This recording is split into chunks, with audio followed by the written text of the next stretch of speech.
Hello and welcome to the Permaculture Herbalism segment of the Elder Tree podcast. I am your host, Tennille Christensen from Earth Mama, where I teach people how to thrive and get skilled for sustainability.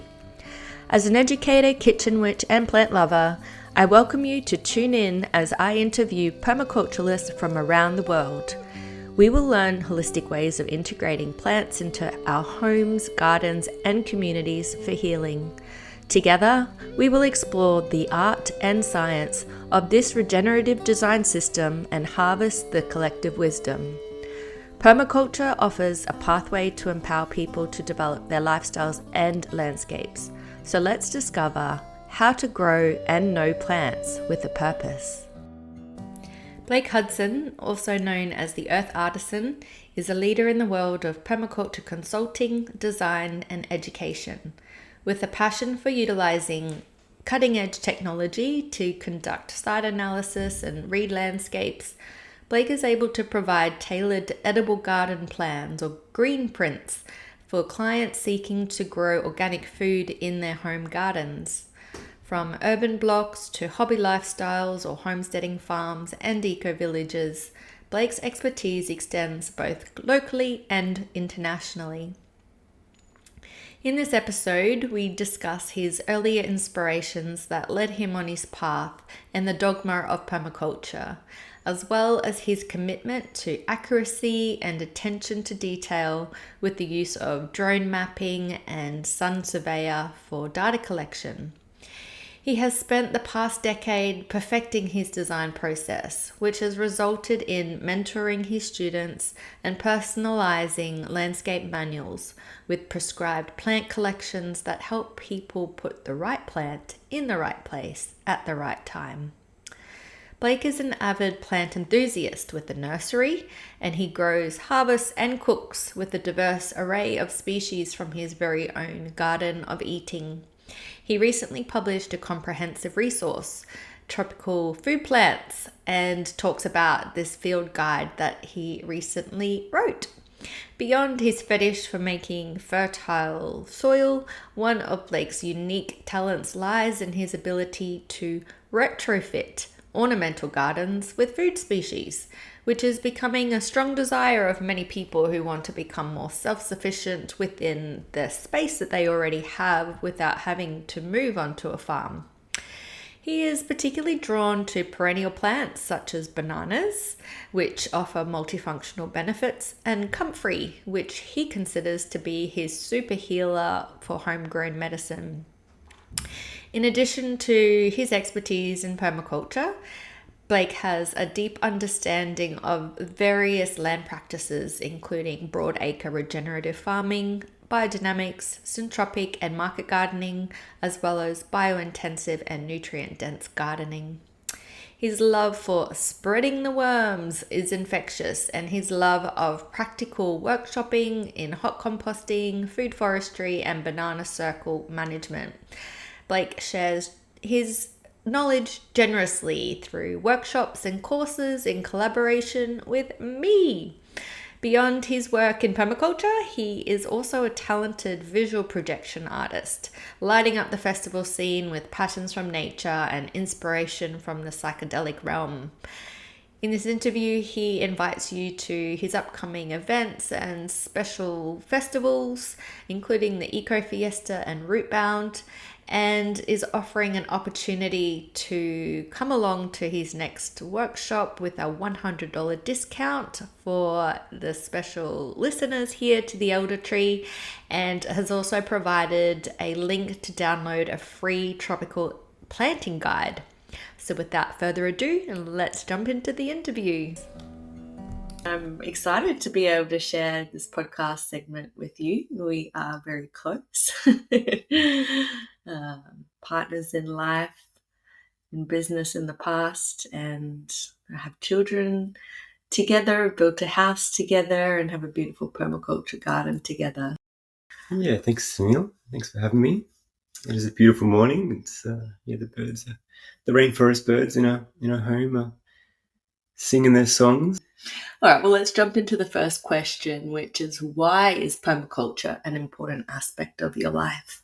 Mainly because it's been with me for a long time. I mean, I first heard about it when I was 16, when I first come across Bill Mollison's Permaculture Designer's Manual, and yeah, just picked this book up and thought, wow, what's this is the most interesting thing I've ever seen. Like, just to learn about how things can be integrated, how the house can be so efficient and different to what we currently live. Like, one of the most inspiring things that I saw back then was like the hand basin above the toilet. So basically, you can wash your hands with the water, and that helps fill the toilet basin, the toilet with water. So it was like linking these little things together was one little thing, and that's one aspect that really inspired me. Is just the linking of the little elements together. Using the chickens, for example. Chickens can be integrated into the garden.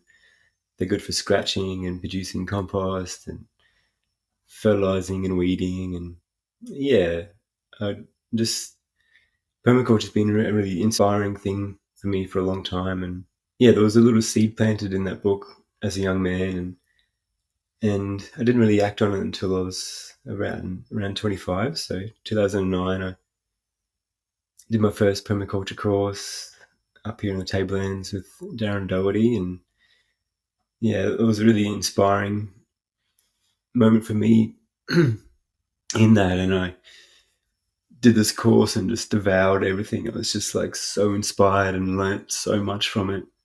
And at the end of it, at the end of the course, I said, look, there's like a question around like, what do you want to do after? And I was like, I want to be a designer. And so I went home and yeah, I just started making compost. It was one of the biggest things I did, and just learned how to make compost. I just loved the process of transforming this innate stuff that doesn't really do too much, hay and poo and food scraps and garden prunings and leaves and things, just to convert that into a really nutrient rich fertilizer. It was a really inspiring activity, and I just did so much of it, and that helped me build beautiful gardens. And then yeah, just started practicing gardening like crazy, and then really that was the beginning of my journey to offer that to the community as a permaculture design service. Just by practicing and first on my own garden, and talking with others and joining the permaculture groups, and just learning from others and sharing my experience. And there's some good elders in the community that have been helpful, and I've just been it's been almost this been over 10 years now of practicing permaculture, and the ethics and principles are a really good guiding force. And I find that the 12 principles are somewhat of and if I would have a religion, it would have to be it. But it's a bit of a dogma. It's something that inspires, and a guiding force that I use to interact with different things in my life, in all aspects, from business to the garden and to the greater community. It can be very helpful. It's a very sensical philosophy. Yeah, so that was the point where I met you, when you were the crazy guy making all the compost and growing pumpkins on your big cement driveway with bathtubs full of food growing, and just talking so much about this amazing way to grow food and the way to live life. And it's so much more than just growing food, though. And I think until you're ready and you deep dive into permaculture, even just doing a 2-day intro, you kind of see it as just growing food and maybe like a way to design things, but yeah, it's so much deeper, and I can see how you can totally get the bug, and stepping out of a PDC or permaculture design course, that intensive, is life-changing. It Absolutely. certainly inspired me to go and do it a year later. Yeah. After you were so engaged with life and ecology after that, and all the yummy food you produced. Yeah, definitely opened a big world. Opened, massive light bulb went off in my head, and things just started really clicking. And it's just like, a very fascinating journey. It was always inspired and always learning, even to this day. It's like, there's so much more information coming up, and different researchers and projects, and technology. It's advancing too. Like, when I was first starting out, and drones weren't a thing then, and I'd spend so much time making these base maps by hand and stepping things out with measuring tapes, and then drawing things on paper. And I think that's the aspect that I've really taken on, is that technology side of things, and just played, with what's current in that aspect. And so with drones, it's like, now I can quickly take a photograph of a backyard and get that onto my iPad and have that to scale and start measuring things within a matter of minutes. And that just saves so much time, and being able to accurately measure and provide information to my clients in that space, and just to be able to share and mainly go through the permaculture design process, and looking at the zones and placement of most of the elements in the most efficient way possible, and look at the energy flows inside, and analyze the sun, the wind, the airflow, and water flow, and that site analysis, all that whole first part of the design process in permaculture just happens so much quicker with some efficient technology that just enables that process to happen quickly, and get through that, the right plant in the right place at the right time. Yeah, so like Sun Surveyor, which we teach students about in our courses. Yeah, there's a great app, and I was actually doing a consult yesterday, and I was with this architect, and I brought this app out called Sun Surveyor, and started looking at like the different aspects of where the sun is in winter solstice, summer solstice, and just this live view. And she was like, "Wow, that's such a great app. I had no idea it existed." And I was like, "Yeah, handy for her work." Yeah, and I was like, "Oh, being able to sort of stay current with what's available can really enhance and speed up the process, and just have, I think I have a real desire for really accurate data, like really clear, current, accurate information, and that can just provide a better result in the end." And so, there's other apps that are used to track for like live tracking. So if there's like on a big farm, I do some broad acre stuff as well. And if we're in the back of the truck and we're cruising up these wild bush tracks, I can record the track, and record where we go. That's sort of off the beaten track, and bring that information into the computer, and then see where we went, and along that journey, be taking photos that are geolocated, and place that onto the map as well, just to have those really accurate site analysis tools is really, really helpful, and just records good data that helps the process along. Yeah. So in terms of the contour lines and managing water on larger properties as well, when you do your broadacre or small hobby farms, especially in the tablelands or anywhere where there's hills and water coming. Yeah, well, that's another aspect about the drone technology stuff is that, when I first started, it was so difficult to get 1 meter contour lines, and just any sort of contour line that was less than 10 meters was almost impossible. It was like this far off government service that cost lots of money. And yeah, now it's like there's government services that provide basically free contour information that I've still got to work and convert them into something usable. But there's some great resources now that are free, and I can get most of the populated areas in Queensland 1 meter contour lines, which is such a game changer to get nice, accurate, fine contour data to analyze these hillsides, to see where the valleys, ridges, and hills are. When it comes to doing any earthworks, looking the best possible locations for dams, swales.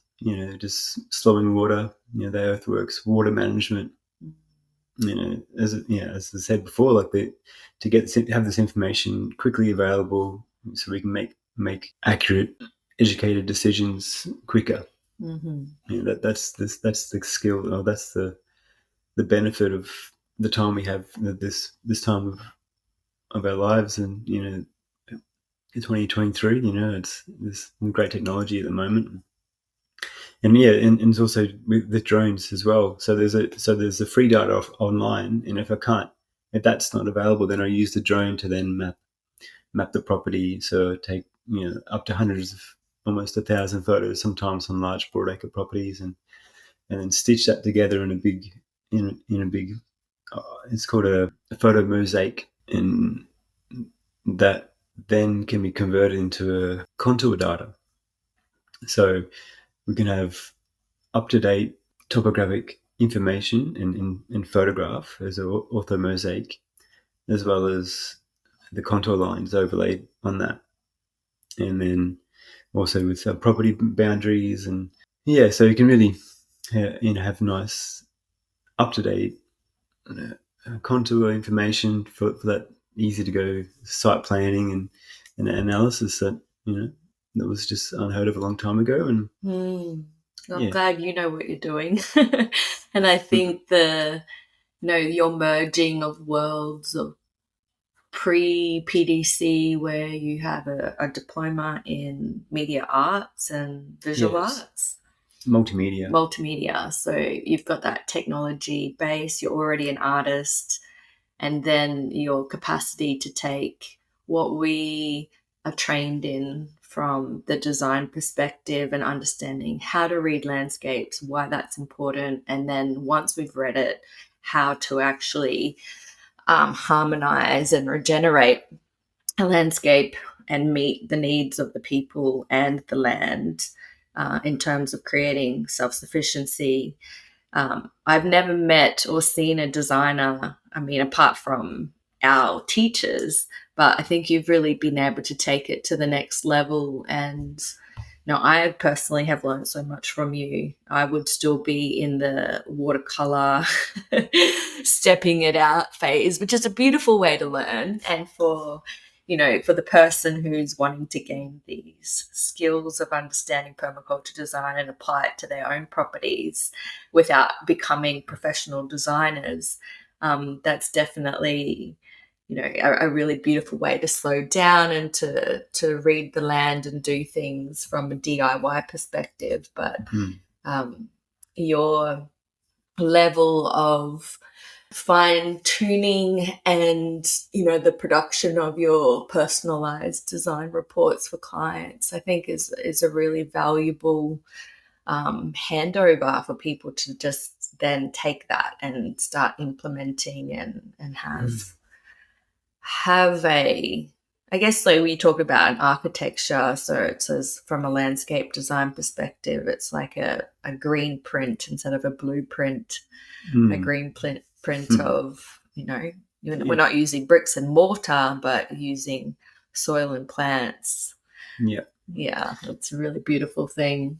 Yeah, she said to me, I was like, I do provide those detailed planting plans. So after we get through all that analysis of the land, we then go through, and I guess it's like prescribe the most perfect plant collection based on what the client needs, and what they're most interested in growing, what they love to eat, and then I look at at the climate in the area, and do this detailed planting plans and DIY estimation, so they can easily implement the garden themselves, or I can guide along the way as well and help with that installation. And I mean, permaculture's for me, it's a tools of technology, but it's a lot about land and nature stewardship. So the plants is very important to me, and I'm a massive plant collector and love the herbology side of things as well. It's it's really, really important to me, and the health of that.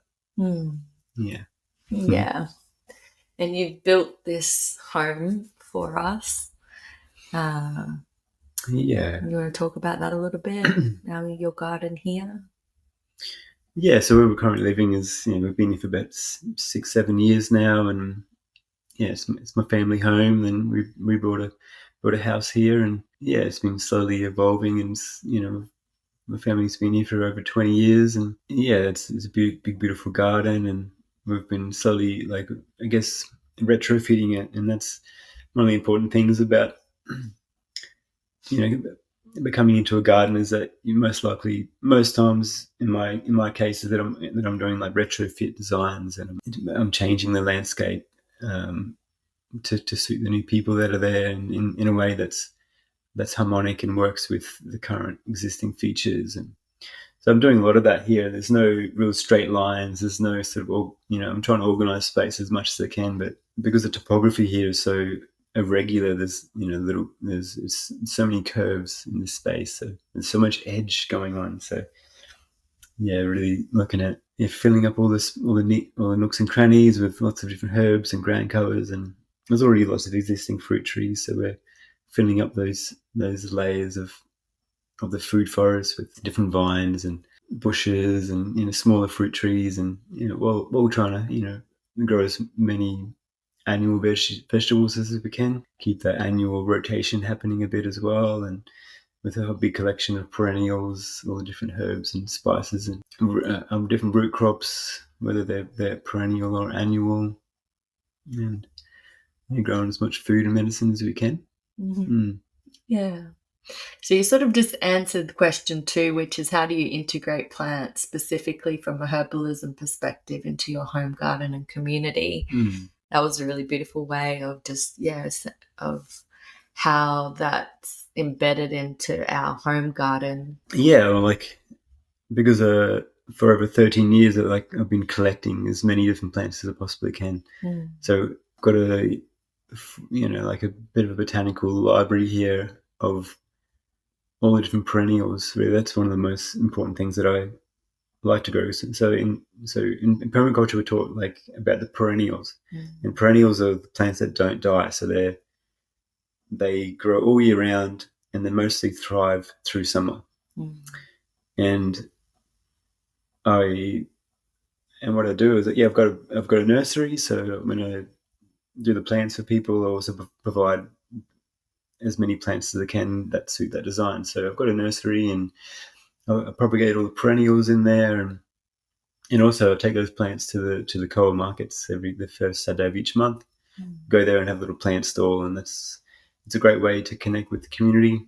So sell a few plants, and really it's a nice day just to have a big catch up and talk plants. People come and talk about their garden and talk about how to maintain them and harvest, and we just have a big chat about the best way we can grow them, and sell a few plants as well, and it's a great catch up. So it's a good way to interact with the community that way. I've got I've just released a new ebook it's called Tropical Food Plants, and it's showcases 121 of my favorite plants or things that grow really well in the tropics, and I'm excited to share that with the community as well. Amazing. All right. Well, do you have a favorite plant that you could recommend as a must-have to include in a garden? And if so, why? I guess you've done so many designs for people in this, I guess, North Queensland region and internationally. So is there a specific plant that kind of always finds its way into people's properties? And why would that be? Yeah, I mean, it's somewhat a difficult question about like what plant goes in the most, but I do know that the banana is probably the most important plant we have in the tropics. Not only does it produce heaps of food, I mean, the banana is a fruit and a vegetable. You know, you can eat it fresh or cook it green, but it's like a really good pioneer. So if you're looking at establishing a food forest or in some tropics, it's a big part of establishment. So it's a column of water and grows really fast. And, you know, with enough bananas, you can sacrifice a lot, and that helps build soil. So the worms absolutely love it. So the worms break it down once the trunk's cut down. I find actually my composting worms make their way up into the bunches, sort of eating the rotting, eating the debris of any part of the banana that's dying. You know, so worms absolutely love the banana trunk, and they break it down, and so it's one of the most important plants that I like to grow as much of. And there's so many different varieties as well. There's, you know, I got the red Dakar and the blue Java and dwarf Cavendish, different types of plantains, and I mean that's just the beginning, you know. And I recommend, well, for urban backyards, the dwarf Cavendish, and that's this small, a highly productive banana that produces a massive big bunch, and it's easy to manage, easy to maintain. You don't need to. I get a ladder to bag it. So and also the bark of the banana is a antiseptic. So if you in the garden you cut yourself, you can quickly just grab some of the banana trunk. So the fiber of the banana trunk can be ripped, and that can be used to wrap up a wound. And look at the fibers also can be made into a rope and string as well. So definitely multifunctional. So there's food, fiber, and medicine all in one place. Yeah, and leaves for plates we use quite often too. Yep, and building maybe for quick little huts. Yeah, the kids definitely love it for their plates, bush shacks. Yeah. Oh well, thanks for sharing that. Do you have an example of where you've utilized plants to improve your health? And if so, what was that experience? Well, one of the most medicinal plants that grows really well is the comfrey plant. And I find comfrey to be, I've got a bit of a history with it. Like I think even before my permaculture journey, I was at a friend's house and I had a sore throat, and my friend's mum was like, "Oh, chew on this bit of comfrey leaf." And I chewed this comfrey leaf, and it actually soothed my sore throat.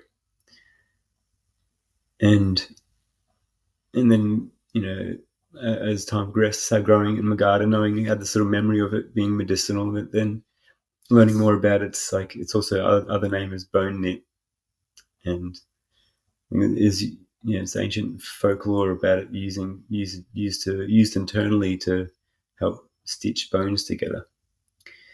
But like my personal experience was just with bruising. So I'd mix some of the root up with some aloe vera, even some leaf as well. That gives a bit of fiber.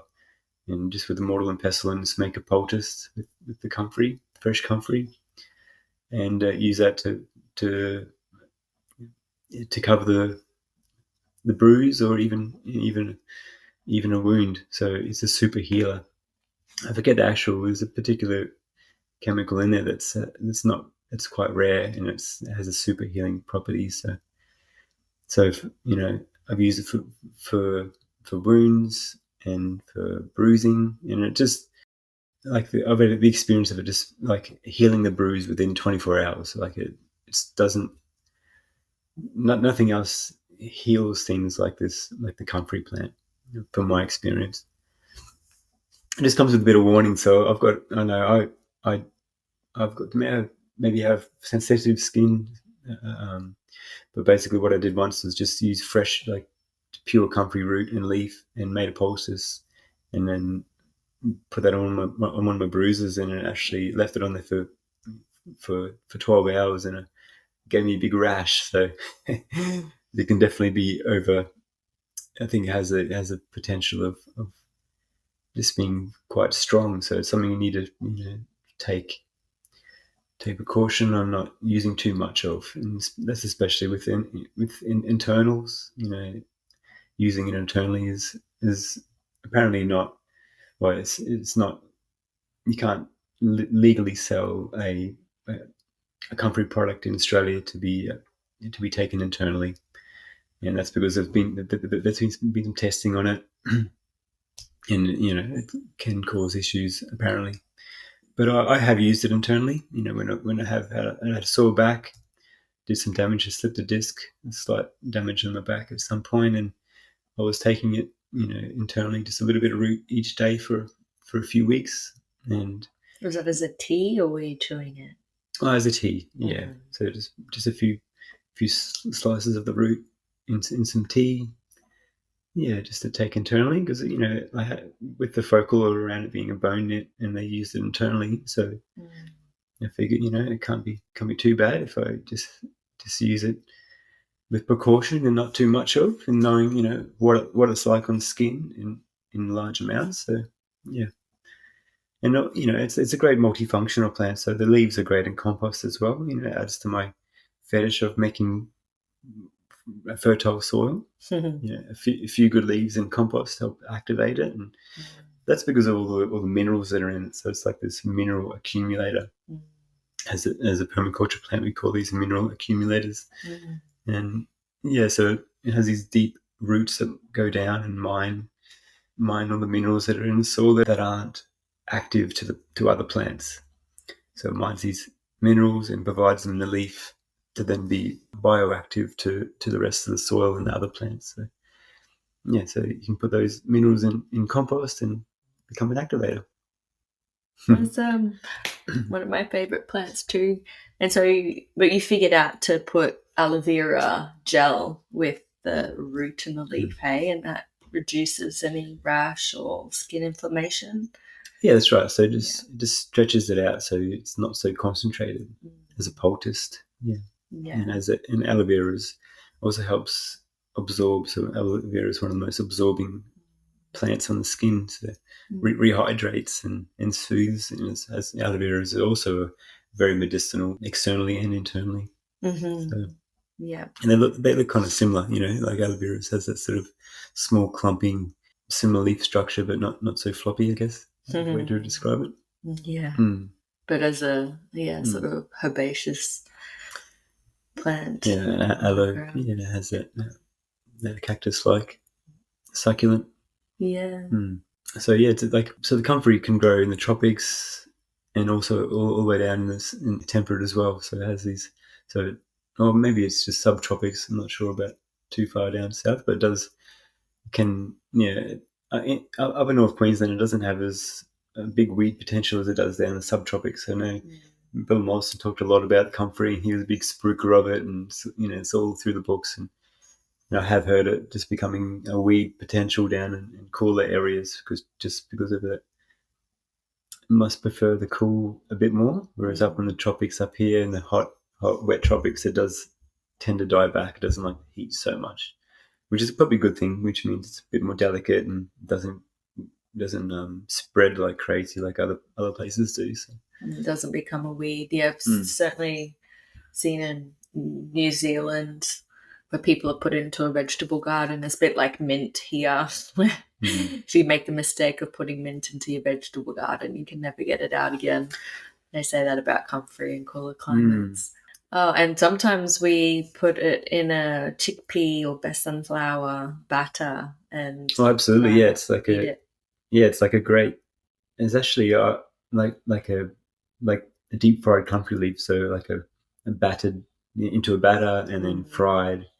Yeah, it's like a vegan fish. I reckon it's like with a bit of salt and pepper. It has this sort of meaty flavor, so it's a great way to eat it internally and getting all those extra minerals and nice health kick. Yeah, you definitely feel the zing and vitality, and the cooking kind of takes away all those little spiky bits on the leaves. It's very hard to eat raw. Yeah, it's very spiky and kind of it's not exactly the most edible, palatable thing to eat raw, but certainly not a natural leaf toilet paper.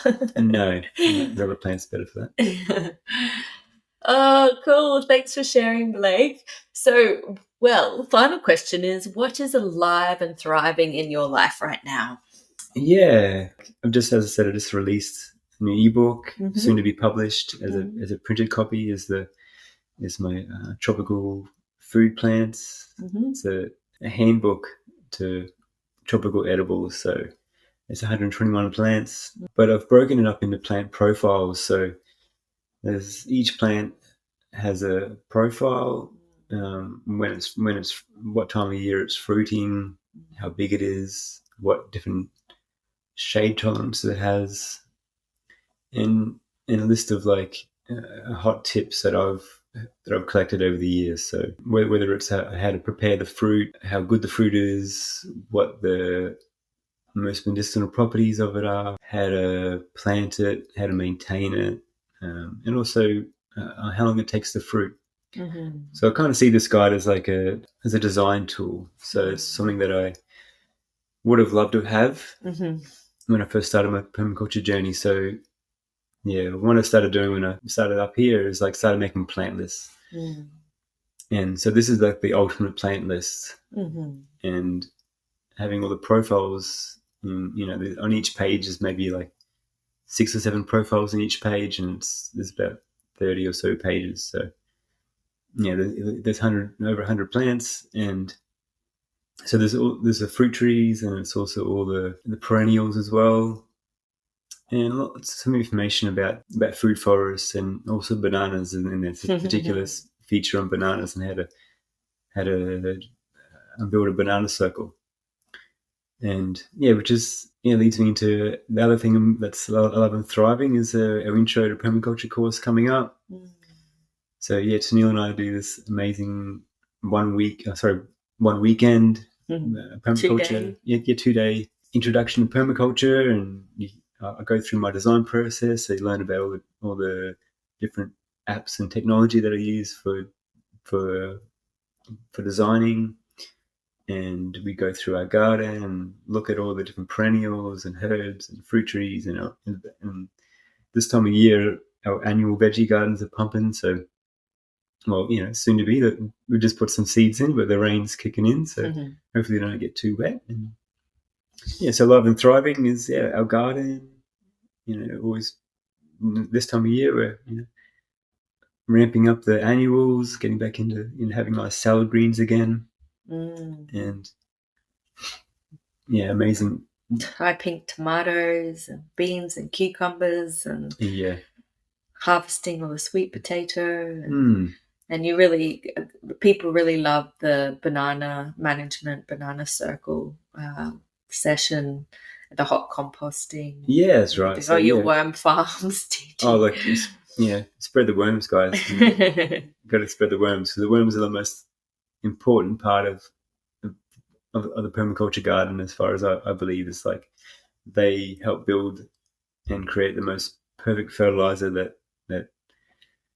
that is can be used so the worm castings are great for a potting mix or a solid fertilizer around each your plants, and it can also be activated with water and the air bubbler to create an activated liquid fertilizer, and they just convert food waste into the perfect fertilizer. So I mean, after doing my permaculture journey and like composting like crazy, like I've come down now, like I do now I'm like worm farming like crazy. I've learned that our composting's great, and we learn how to make a big bulk compost, and it's a great way to start. And then having worm farm as well with the compost, and as a way to like either like finish your compost off really well, so it makes so you're producing like completely broken down activated humus, which is what the black stuff on the topsoil is. That's just a big collection of microbes that are full of microbes and minerals and organic matter. So adding organic matter is really important to our soils.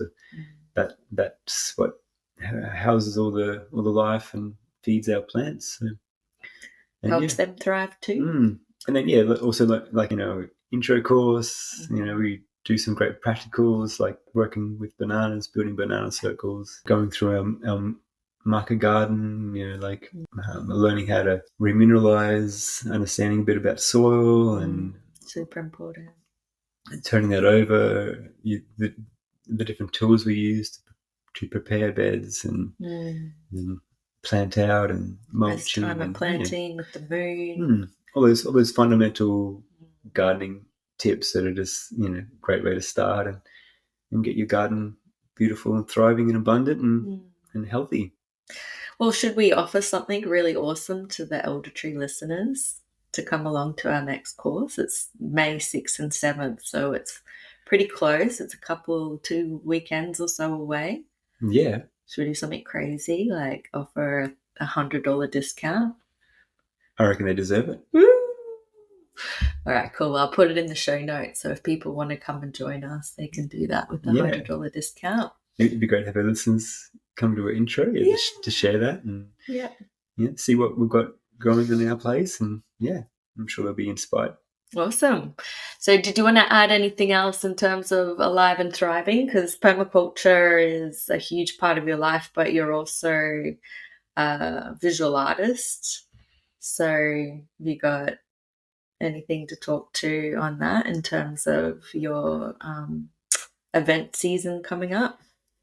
Yeah, like I've also got a hobby, and it's a bit of a profession in projection mapping for festivals. So I have my hyper creative side where I do projection visuals for different festivals. So some great ones coming up. There's a Root Bound Festival. It's a really good time. It's so great for families, and there's tree planting and heaps of different workshops around eco conscious topics and health, and really good music lineup, and then there's Nick's Festival, and which is like an amazing winter solstice, really next level lights and sound and music, and then we've got the Corona Roots coming up. It's a nice reggae festival.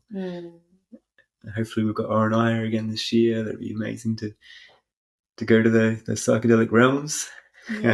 And are you doing the Eco Fiesta? Can people come and see you this year at the Cairns Eco Fiesta? Yeah, come to the Eco Fiesta. That'd be great. I've got a stall there. I'm going to have my printed copies of my tropical food plants book there. Awesome. Yeah, you can catch up with me and have a chat about your garden, and offering my permaculture design services there. Yeah, to showcase what I'm up to, and Eco Fiesta. Yeah, that's a good one. And you'll be there too as well, Tennille, with seed balls.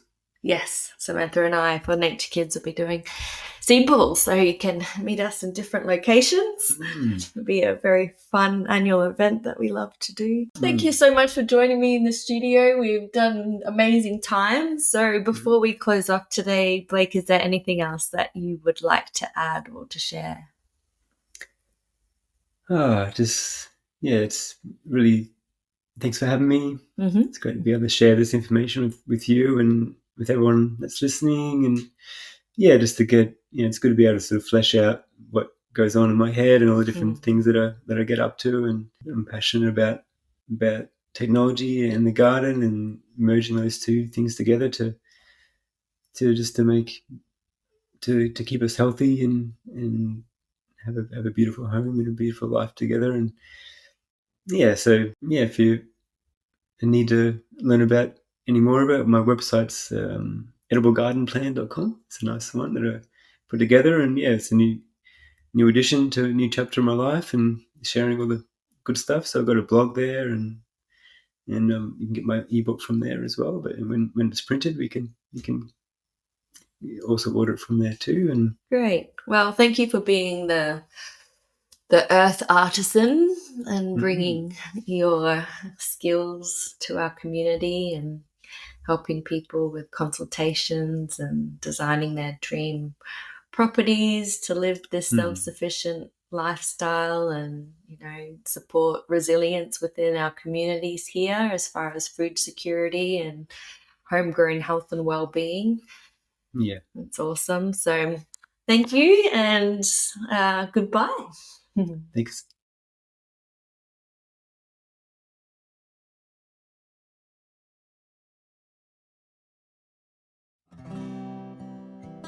The Elder Tree is a not-for-profit organisation that is in the beginning stages of creating a grassroots herbal education centre and healing sanctuary in the Atherton Tablelands of Far North Queensland. To find out more, go to theeldertree.org and follow the journey on Instagram and Facebook.